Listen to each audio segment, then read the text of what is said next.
Don't stop! I need this, the giant mail order, Bride cried as the cowboy held her inside his candlelit cabin.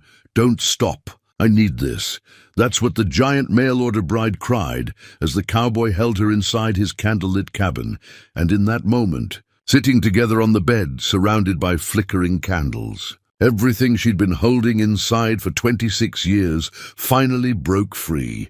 Temperance. Whitfield, a giant mail-order bride with broad shoulders and strong arms that had carried everyone else's burdens, sat on the edge of his bed in the warm glow of candlelight, tears streaming down her face. She'd never let anyone see her like this. Vulnerable, breaking, raw, but the cowboy, August Brennan, widower and rancher who understood the weight of silent suffering, sat beside her inside his candlelit cabin, his hand gentle on her shoulder, his presence steady as she fell apart. He didn't tell her to stop crying, didn't tell her to be strong. He just stayed. And when the giant mail-order bride felt him start to pull away, afraid he'd given her enough time, afraid she needed space, panic seized her chest. She grabbed his hand and cried desperately, "Don't stop! I need this." Because for the first time in her life, someone was witnessing her pain without asking her to carry it alone. The cowboy held her inside his candlelit cabin, not with passion, but with something deeper, permission. Permission to finally be weak, permission to be held, permission to need someone. But what had this giant mail-order bride been carrying that made a simple touch on the shoulder inside his candlelit cabin feel like salvation? Why had 3 days of trying to prove her worth finally broken her? And what would happen when the cowboy discovered that she'd never, not once, been told she was allowed to rest? What happened inside that candlelit cabin would change them both forever. But first, you need to understand the 3 days that led to this breaking point. 3 days earlier, Temperance had stepped off the stagecoach in Montana Territory with calloused hands, a worn carpet bag, and a heart that had forgotten how to hope. She was 26 years old, and she'd been strong for every single one of those years. Strong when her mother died, and she became mother to 5 younger siblings at age 14. Strong when her father broke his back, and she ran the farm alone at 16. Strong when the bank took everything and scattered her siblings to relatives who didn't want the tall, unfeminine oldest daughter. Strong. Always strong. Because that's what people needed from her. August, Brennan stood waiting by his fence, hat in hand, watching her approach. He was 33, lean from hard work, with eyes that had seen too much loss. His wife had died 2 years ago from fever. He knew what it looked like when someone was drowning on dry land, and Temperance was drowning. "Miss Whitfield," he said, his voice quiet but warm. "Welcome. I'm August Brennan. Mr. Brennan." She shook his hand with a grip that made him wince slightly. "Thank you for the opportunity.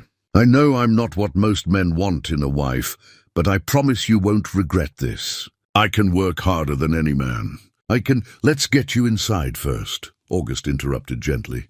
"You've traveled a long way," but Temperance didn't want to rest. Rest meant thinking. Thinking meant feeling, and feeling meant breaking. So instead, she worked. For 3 days, she worked like a woman possessed. Up before dawn, chopping wood until her hands bled, reorganizing his barn, mending every fence, scrubbing floors that were already clean, cooking meals big enough to feed a crew when there were only 2 of them. August watched her with growing concern. He didn't need a workhorse. He needed a partner. But every time he suggested she slow down, she found another task, another way to prove her worth, another reason he shouldn't send her back. She never sat, never rested, never stopped moving. By the 3rd evening, her body was shaking from exhaustion. Her hands were raw and bleeding. Her eyes were hollow. But still she moved, lighting candles around the cabin as a winter storm gathered outside. Preparing yet another massive supper, August couldn't watch any more. "Temperance," he said quietly from his chair. "Stop!" She froze, a pot halfway to the stove. "I'm almost done. Just need to stop." His voice was firmer now, not angry, concerned. "Please, just stop for a moment." She set the pot down with trembling hands. "Did I do something wrong? I can fix whatever. Come here." He gestured to the chair across from him. Temperance's heart hammered. This was it. He was going to tell her she was too much, too big, too masculine, too exhausting. She'd heard it before. She could handle hearing it again. She sat stiffly in the chair, hands clenched in her lap, waiting for the rejection. Instead, August leaned forward and asked the question that would break her. "Temperance, when was the last time you rested?"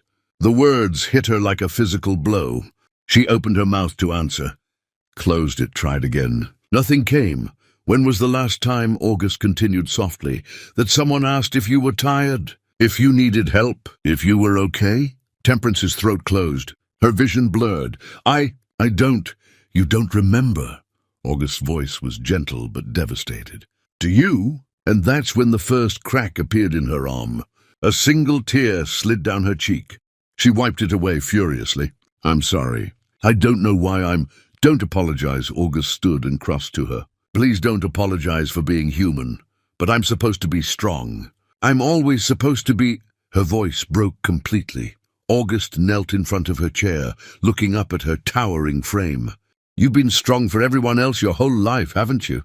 You've held everyone up, carried everyone's weight, never complained, never asked for help, never let anyone see you struggle."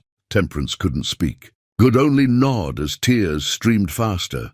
"Then let me be strong for you now," August said. "Just for tonight. Let me carry you for once." "I don't know how," she whispered. "I don't know how to not be strong." "Then I'll teach you." He took her bleeding hands in his. "Starting right now.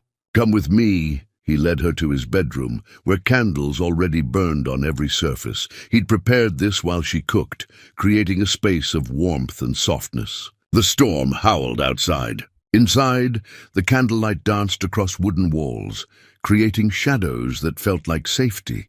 August guided her to sit on the edge of the bed. Then he pulled up a chair and sat facing her, close enough to touch but not crowding. "I'm going to ask you something," he said quietly, "and I need you to answer honestly." "Can you do that?"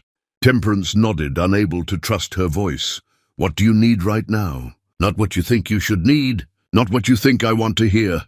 What do you actually need?" And that question, that simple, devastating question, shattered the last of her defenses.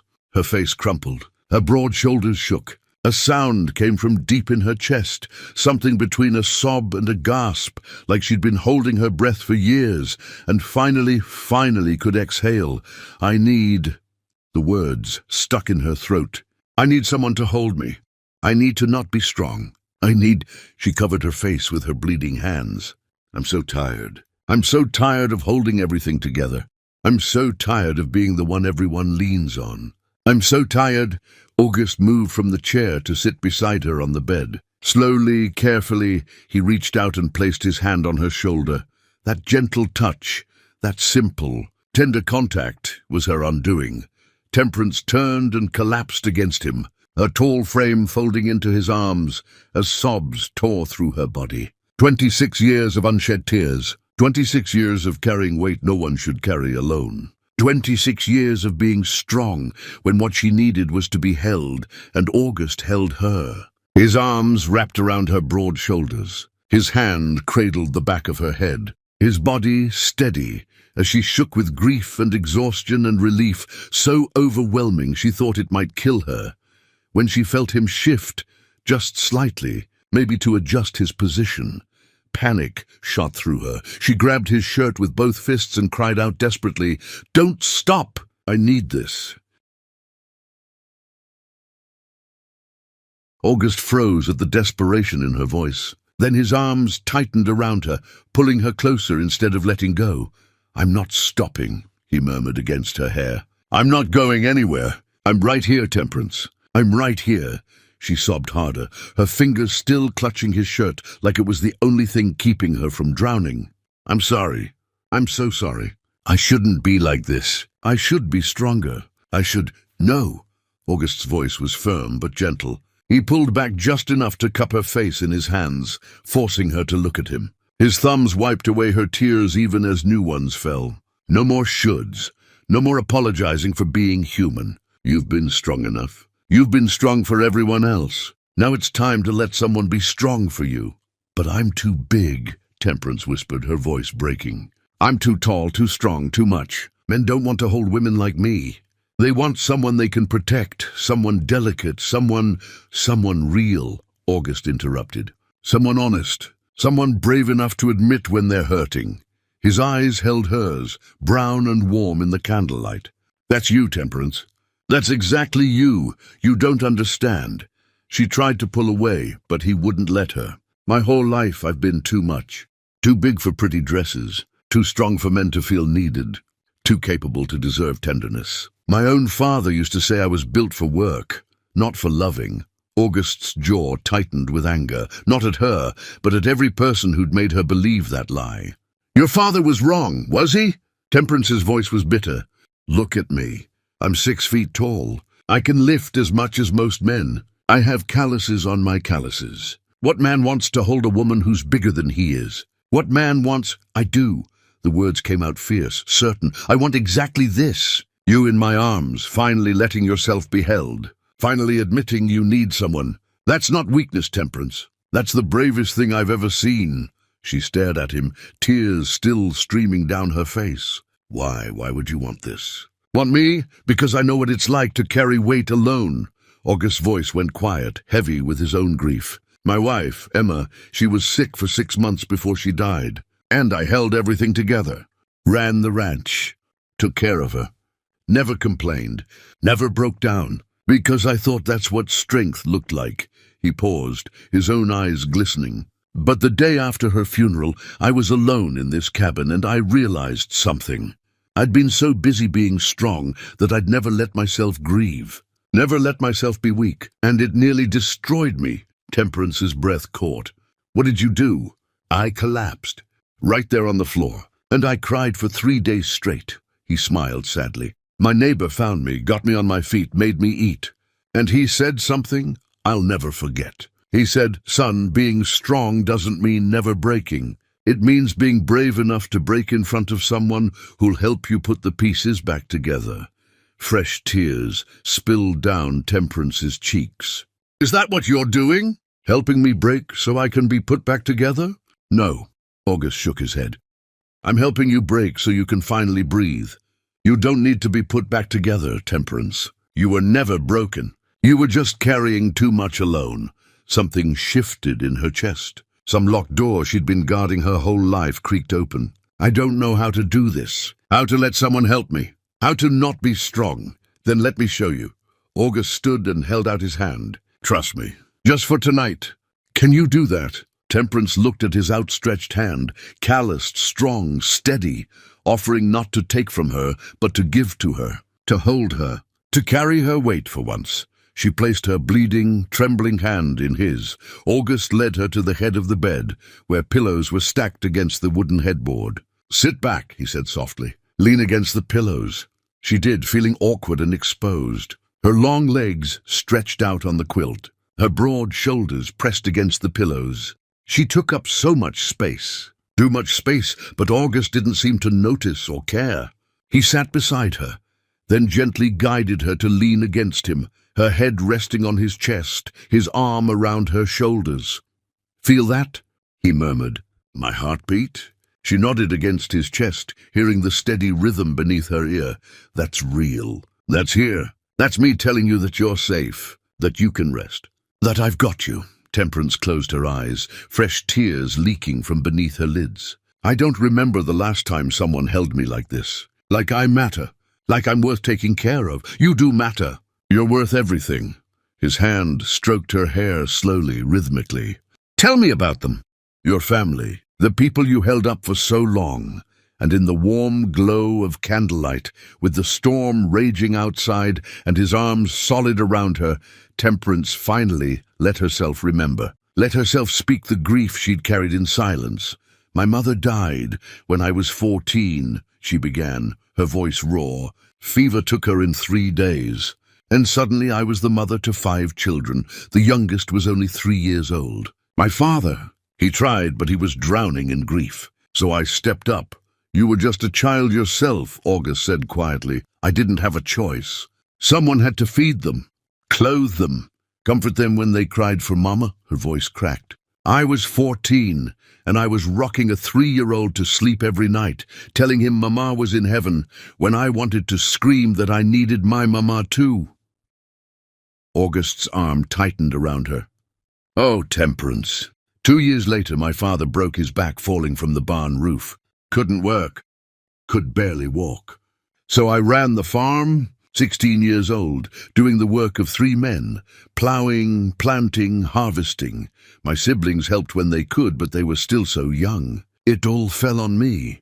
That's too much for anyone to carry. I didn't have a choice, she repeated, but this time her voice broke completely. I didn't have a choice. And when the bank took the farm 3 years ago, when we lost everything, my father's relatives took the younger ones. But no one wanted me. I was too old, too big, too much of a burden. So you've been alone since then, working whatever jobs I could find, sleeping in barns, saving every penny. She looked up at him, her face wet with tears. When I saw your advertisement for a mail-order bride, I thought maybe finally I could have something of my own, a home, a place to belong. But I was so afraid you'd take one look at me and realize you'd made a mistake. The only mistake, August said fiercely, it would be letting you believe you're anything less than extraordinary. I'm not extraordinary. I'm just tired. The admission came out on a sob. I'm so tired, August. I'm tired of being strong. I'm tired of carrying everything. I'm tired of pretending I don't need anyone. I'm so tired. Then rest. He shifted them both so he was leaning back against the headboard, and she was fully cradled against his chest, his arms wrapped around her like a shelter. Right here, right now, you don't have to be strong. You don't have to prove anything. You don't have to earn your place. You're already exactly where you belong. Temperance's body shook with sobs, deep, wrenching sounds that came from a place she'd locked away for years. And August held her through all of it. Didn't tell her to stop. Didn't tell her she'd cried enough. Just held her, stroked her hair, whispered that she was safe, that he had her, that she could let go. Outside, the storm intensified. Wind howled. Snow battered the windows. But inside the candlelit cabin, 2 wounded souls created their own shelter. A place where strength didn't mean never breaking, where need wasn't weakness, where being held was the bravest thing you could ask for. August? Temperance whispered after her sobs had quieted to shudders.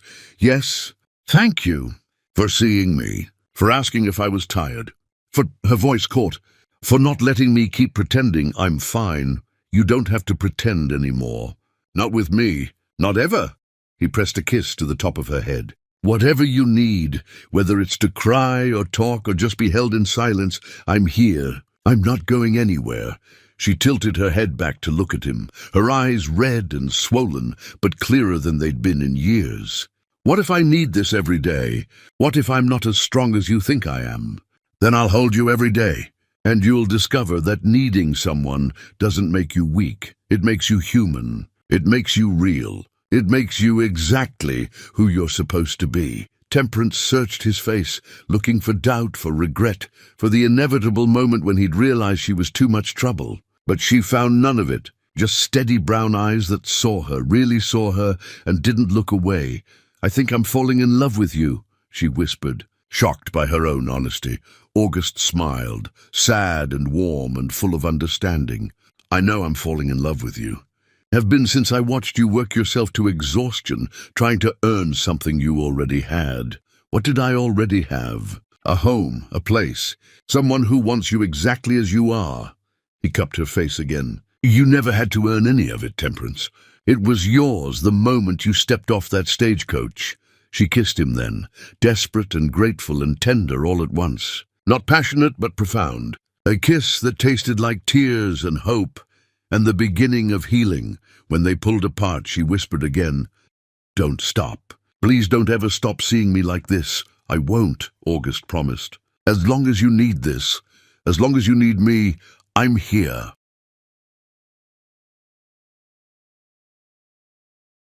And for the first time in 26 years, Temperance Whitfield let herself believe that maybe, just maybe, she was allowed to need someone after all.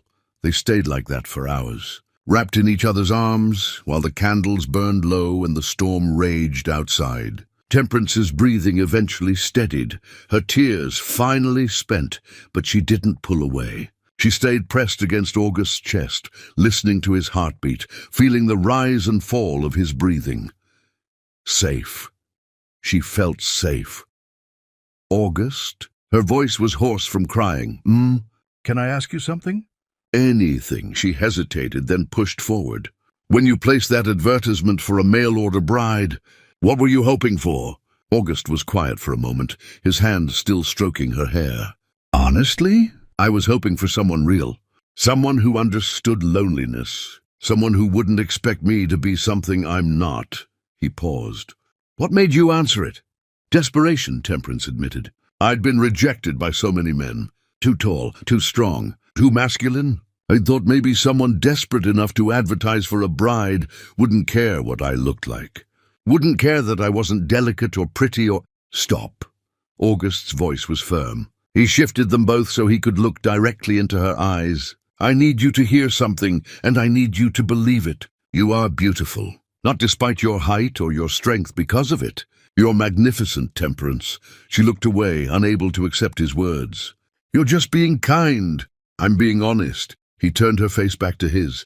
You know what I saw when you stepped off that stagecoach? I saw a woman who'd survived things that would break most people. I saw strength and courage and resilience. And yes, I saw beauty. The kind that goes bone deep. Fresh tears welled in her eyes. I've never felt beautiful.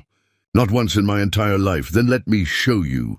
August stood and pulled her up with him. He led her to the small mirror hanging on the wall, something she'd been avoiding since she arrived. She hated mirrors, hated seeing her too tall frame, her too broad shoulders, her too much everything. But August positioned her in front of it, standing behind her, his hands on her shoulders. In the candlelight she saw herself, red-eyed, tear-stained, exhausted. And behind her, August, looking at her reflection with something that made her breath catch, wonder. He was looking at her with wonder. Tell me what you see, he said quietly. I see someone too big, too rough, too... Wrong answer. His hands squeezed her shoulders gently. Look again. Really look. Temperance forced herself to look. She saw her height, 6 feet 1 inch of woman who'd always been told she was too much. She saw her broad shoulders, built from years of labor that should never have been hers to carry. She saw her calloused hands, proof of every burden she'd borne alone. I see someone who survived, she whispered finally. Someone who kept going when everything said to quit. That's closer.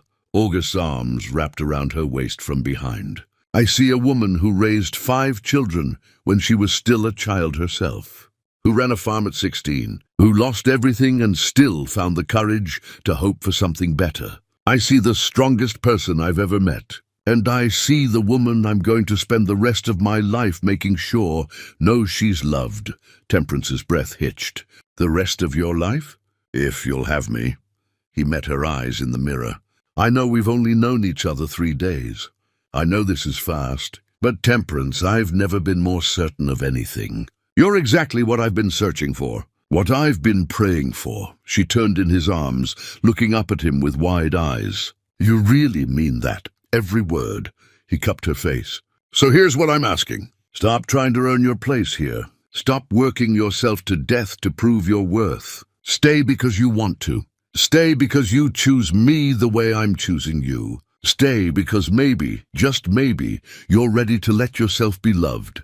I'm scared, she admitted. I'm scared I'll wake up and this will all be a dream. That you'll realize I'm not worth this much care. Then I'll spend every day proving you wrong. August kissed her forehead. Starting tomorrow. But tonight, I just want you to rest. Really rest. Can you do that? Temperance nodded slowly. I think so. If you stay with me. I'm not going anywhere. He led her back to the bed. Lie down. Let me take care of you. She lay down on the soft quilt, and August covered her with a thick blanket. Then he lay beside her, pulling her back against his chest, his arm draped protectively over her waist. Sleep, Temperance, he murmured. I've got you. You're safe. You're home. And surrounded by candlelight and his warmth and the security of his arms, Temperance Whitfield, who'd been strong for everyone else her entire life, Finally let herself be weak. Finally let herself need someone. Finally let herself rest. Morning came soft and golden, filtering through the cabin windows where frost had painted intricate patterns on the glass. The storm had passed, leaving the world outside blanketed in fresh snow. Inside, the candles had burned down to stubs, but new warmth filled the cabin, the kind that came from two people who'd finally stopped hiding.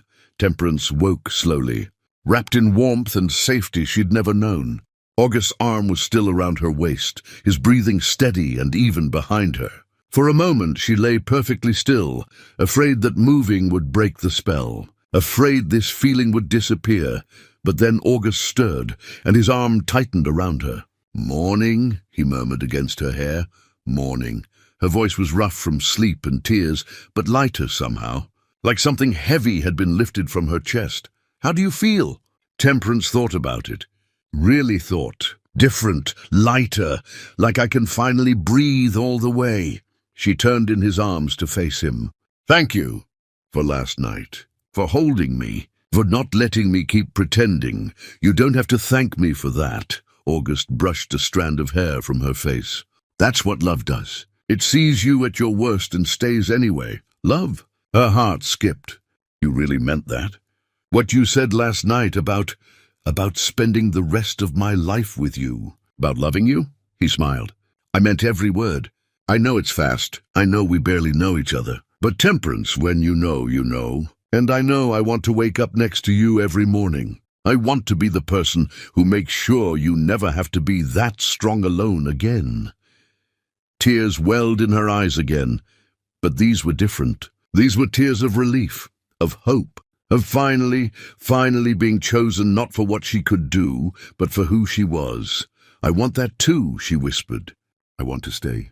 Not because I have nowhere else to go, but because I choose you, because I choose this. Because maybe I'm finally ready to let myself be loved." August pulled her close and kissed her, gentle and deep and full of promise. A kiss that said this was just the beginning, that there would be hard days ahead, moments when old fears would surface, times when she'd forget she was allowed to need help. But he'd be there, always there, reminding her she was worthy.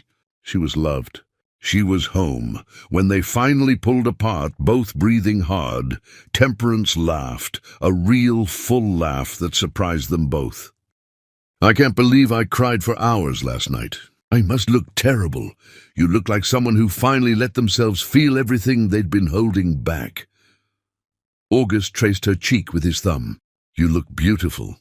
I think you might be biased, absolutely. And I plan to stay that way for the next 50 years or so."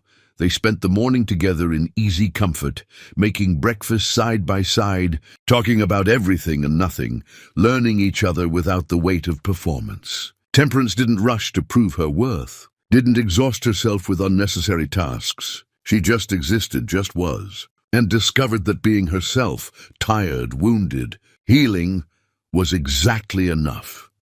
As they sat together by the fire after breakfast, August's arm around her shoulders, Temperance finally asked the question that had been nagging at her.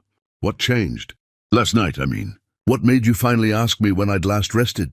August was quiet for a moment. "I recognized myself in you. The way you worked yourself to exhaustion. The way you never stopped moving. The way you couldn't accept kindness without trying to earn it." He looked at her. "I did the same thing after Emma died. Worked myself half to death, because if I stopped moving, I'd have to feel. And feeling hurt too much. What changed for you? My neighbor, the one who found me collapsed, he told me something I'll never forget. He said, 'Pain that's not transformed gets transmitted,' meaning if I didn't let myself grieve, I'd just pass that pain on to everyone around me. I'd make my life smaller and harder to avoid feeling. And eventually, I'd be just as dead as Emma, even though my body was still walking around." Temperance absorbed this. "So you decided to feel it, to let yourself grieve?" "Yes, and it was the hardest thing I've ever done. But it was also what saved me." He turned her to face him. "That's what I'm offering you, Temperance. Permission to feel everything you've been holding back. The grief, the exhaustion, the anger at having to be so strong so young, all of it. And I'll be right here while you do. What if it's too much? What if I fall apart and can't put myself back together? Then I'll help you. That's what partnership is. Taking turns being strong, taking turns falling apart, taking turns holding each other up. He kissed her forehead. You've been strong your whole life. Now it's my turn. Let me carry you for a while. Temperance leaned into him, her tall frame fitting perfectly against his, and felt something she'd never felt before. Not just love, though that was there. Not just safety, though she felt that too. But something deeper. Peace. For the first time in 26 years, Temperance Whitfield was at peace. Months later, when visitors came to the Brennan Ranch, they'd find a transformed woman. Temperance still worked. She loved working, but it was different now. She worked because she wanted to, not because she had to prove something. She rested when she was tired, asked for help when she needed it, let herself be held when the weight got too heavy, and August kept his promise. Every single day, he made sure she knew she was loved. Not for what she could do, not for how strong she was, but simply because she existed, because she was his, because she'd been brave enough to finally admit she needed someone. Their love wasn't perfect. There were days when Temperance forgot and tried to carry everything alone. Days when old fears surfaced, and she wondered if she was too much. But August was always there, gently reminding her that she didn't have to be strong all the time, that needing him wasn't weakness, that being loved didn't require earning, and slowly, day by day, Temperance learned to believe it. So here's what I want you to know. If you're watching this and you've been the strong one your whole life, if you've carried everyone else's burdens and never asked for help, if you've forgotten what it feels like to rest, this is your permission. You're allowed to be tired. You're allowed to need someone. You're allowed to fall apart and let someone else hold you together for a while. Being strong doesn't mean never breaking. It means being brave enough to say, I need help, to say, I'm tired, to say, don't stop. I need this. You deserve to be held. You deserve to rest. You deserve someone who sees your exhaustion and doesn't ask you to carry one more thing. And if this story touched you, if it made you feel seen, if it reminded you that you're allowed to be human, hit that subscribe button right now. Turn on the notification bell, because there are more stories like this. More reminders that you're not alone. More proof that being vulnerable isn't weakness. It's the bravest thing you can do. From Montana to wherever you are, you've been strong enough. Now it's time to let someone be strong for you. Subscribe and turn on notifications so you never miss stories that remind you that you're allowed to need someone, that you're allowed to rest, that you deserve to be held. See you in the next one.